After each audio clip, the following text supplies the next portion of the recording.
Good evening, gentle listeners, and welcome to Spoiler Alert with yours truly, Maitreya, as the host, co hosted by Arjun, Rajvardhan, Shivam, and Utkarsh.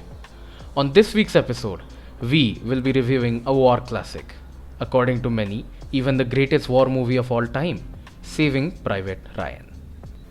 Saving Private Ryan is a 1998 American epic war film directed by Steven Spielberg and written by Robert Rodat. Set during the Battle of Normandy in World War II, the film is known for its graphic portrayal of war, especially its depiction of the Omaha beach assault during the Normandy landings. The film follows United States Army Rangers Captain John H. Miller and his squad as they search for a paratrooper, Private First Class James Francis Ryan, the last surviving brother of four, the three other brothers having been killed in action. The film was a co production between DreamWorks Pictures, Paramount Pictures, Amblin Entertainment, and Mutual Film Company. DreamWorks distributed the film in North America while Paramount released the film internationally. Released on July 24, 1998, Saving Private Ryan received acclaim from critics and audiences for its performances, realism, Janusz Kaminski's cinematography, score, screenplay, and Spielberg's direction, and was placed on many film critics' 1998 top 10 lists. It was also a box office success, becoming the highest grossing film of 1998 in the United States with $216.8 million domestically and the second highest grossing film of 1998 worldwide with $485 million worldwide.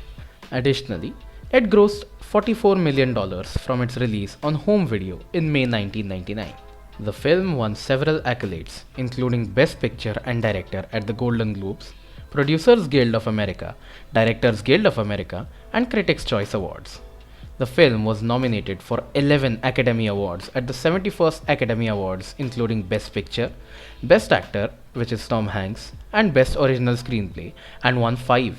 Best Director, which is Spielberg's second, Best Film Editing, Best Cinematography, Best Sound, and Best Sound Effects Editing, though it lost the Best Pictures award to Shakespeare in Love in a controversial Oscar subset. But why did this movie get so acclaimed? Why did it succeed in the way it did? We will be tackling this question by reviewing the 4 aspects of the movie that have made it the memorable and rewatchable classic: the story, the cast, the technical aspects, and the historical accuracy. So come with us on this journey to unravel the secrets to the making of this masterpiece. Saving Private Ryan follows the story of several World War II soldiers who are on a quest to find one man who is fighting somewhere else in Europe. This man, Private James Francis Ryan, played by Matt Damon of the 101st Airborne, has 3 brothers who all have been killed at various locations all over the world as American soldiers. This case is brought to the attention of General George Marshall, and he, mindful of the Civil War's Miss Bixby, reads aloud Abraham Lincoln's noble letter of consolation and orders an immediate search. Mrs. Bixby had experienced a similar situation where she had buried several sons during the World War. As Captain John Miller, played by Tom Hanks, heads up a squad of men with the primary task of finding Private Ryan, these men grow in friendship purely because of the circumstances that allow them ample time together. Once they finally find Private James Ryan, Ryan is shocked by the news that all 3 of his brothers are dead. He then refuses to return home with Miller and his crew. He is loyal to his fellow soldiers. Miller, exasperated, stays with Ryan, and the whole crew takes up arms against the impending arrival of German tanks who will attempt to capture a bridge. The Germans do arrive, and even though the Americans are able to prevent the takeover of the bridge, a number of the company that came to get Ryan died. Captain Miller is shot in the defense of the bridge and dies with Ryan by his side. In the end, the audience is taken back to the present day, and the older veteran, who turns out to be Private Ryan, all grown up. He stands in front of Miller's grave and pays tribute to him. Saving Private Ryan, the movie, which is known for a number of things such as the gut-wrenching, the terror of the battle scenes, the opening line at Omaha, the shocking way in which the bodies are torn to the pieces during the course of these battles, the attention to the period detail, and the powerful performance by the Tom Hanks that rates as one of the finest. But one thing that the film may not be as widely recognized for the lineup of the young actors who played the members of Captain John Miller's squad or a soldier they met along the way as they searched throughout the Normandy for the missing James franchise Ryan. From the Matt Damon to the Vin Diesel, the Spielberg recruited relatively new faces who were all in one or another either launching their careers outright or just starting to make their mark on a Hollywood. Saving Private Ryan is now considered as one of the greatest war movies of all the time. The skill direction by the Spielberg at the top of his game, and no doubt the part of its thanks to the world of its youth cast. The most evocative battle scenes ever put to film, a powerful study of humanity in the face of madness. Steven Spielberg's Saving Private Ryan has been heralded as a masterpiece of historic cinema. As the film opens, we witness a terrifying ordeal of handheld camera work depicting soldiers exposed to the alien extremes of absolute carnage.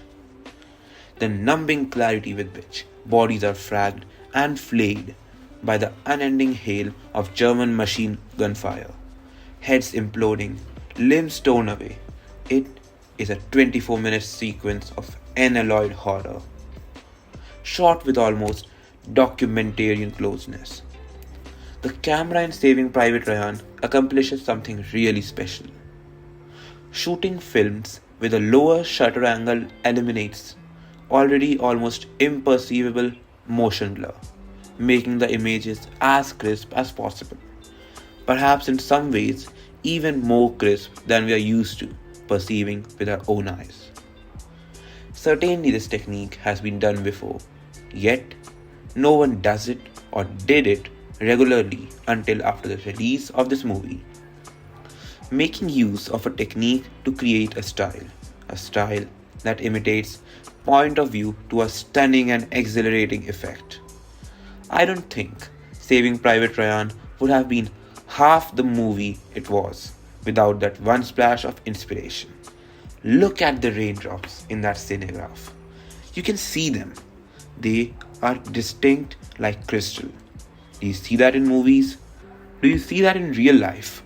You may, if you pay close attention. So, as long as we are talking about this movie, I think it is worth considering the desaturated look. I also think that was a wonderful touch. I know it's not an uncommon style, but in the case of Saving Private Ryan, I think desaturation is hands down the only and best choice. While not representing POV realistically, it represented perception accurately. I don't know how much of either of these was Kaminsky or Spielberg, but either way, these are master touches, whatever else you may think of the movie itself. Saving Private Ryan is surely a great movie when it comes to attracting war film lovers and also the people who expect historical accuracy and the types of arms used to fight the wars. The most favorite part of mine was the Omaha Beach siege, which was a part of the invasion of Normandy by Allied forces in 1944. These landings in Normandy were also known as D-Day. The setup of Omaha Beach landings was so realistic that a viewer would experience it as if they were in the assault. The main focus of the film was the sole survivor policy of the United States Department of Defense, which stated that the sole surviving member of the family would be drafted from the military and brought back from the war if all their siblings or family members get killed in action on the line of duty. In the movie, Captain Miller is tasked to find Private James Ryan, who will be drafted back because he lost all four of his brothers in the war. Also, the military insignia, uniforms, ranks, names of the battalions, units, infantry and divisions were fully accurate. The technical military accuracy was too taken care to give the realistic feeling of the movie. Prop guns representing the models of M1911, Thompson SMG, M1 Grand, MG34, 30 cal machine guns and also the Kar 98 sniper rifle was extensively used in the movie.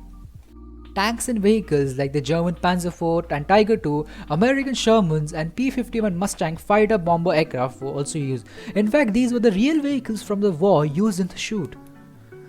The town like Ramel, which became the center of confrontations between American and Nazi forces, was shown in a realistic way, like the destroyed buildings, fires, and corpses all around. Overall, the movie gives the war taste which is desperately required in today's times, where there are many errors in films related to history and military. So there you have it, Saving Private Ryan, a film that succeeded not just because of its story, but also because of its cast, accuracy, and cinematography. If you haven't yet watched it, too bad we spoiled it for you. But it's still not too late. The true beauty of the movie can only be seen through viewing the cinematic wonder itself. So go see the movie for yourself. Tell us what you think on the subreddit or on our Instagram. We'll see you next Friday. Podcast out.